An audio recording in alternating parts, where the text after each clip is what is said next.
हे बघा, मी आणि मोत्या मळ्यात चाललोय. हे आमच्या मळ्यात जाताना हे लिंबाचं झाड आहे. त्याला छोटे छोटे लिंबुळे आले पा. दिसले का तुम्हाला लिंबुळे? हां हां, दिसले दिसले दिसले दिसले दिसले.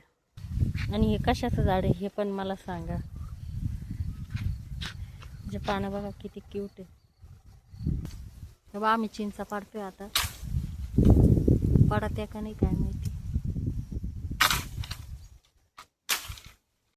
उन्हाळा म्हणलं की सगळ्या झाडं झुडपं वाळून जातात. हे बघा, बाबळीचे झाडं वाळून गेले सगळे. हे बघा, आमचं एकच झाड आहे लिंब आंब्याचं.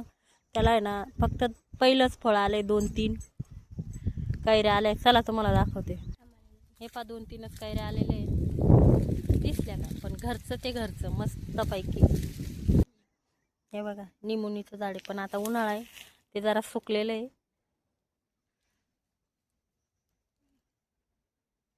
हे निमुनीचं झाड आहे बरं का, अजून त्याला फळ नाही आलं. पुष्पा झुकेगा नाही साला. आपल्या बांधाला एक चंदनाचं झाड आहे, तुम्हाला दाखवते. अजून जास्त मोठं नाही, ते छोटंसंच आहे.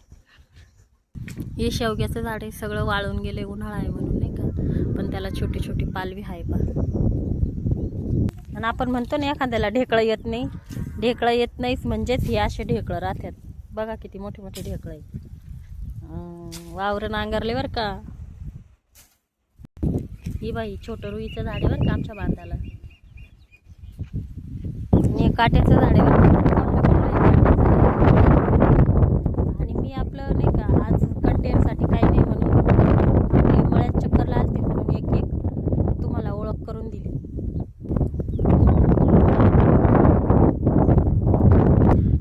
आणि आता सूर्य बुडायला चाललेला आहे बघा. त्याचा बुडणारा सूर्य असा असतो.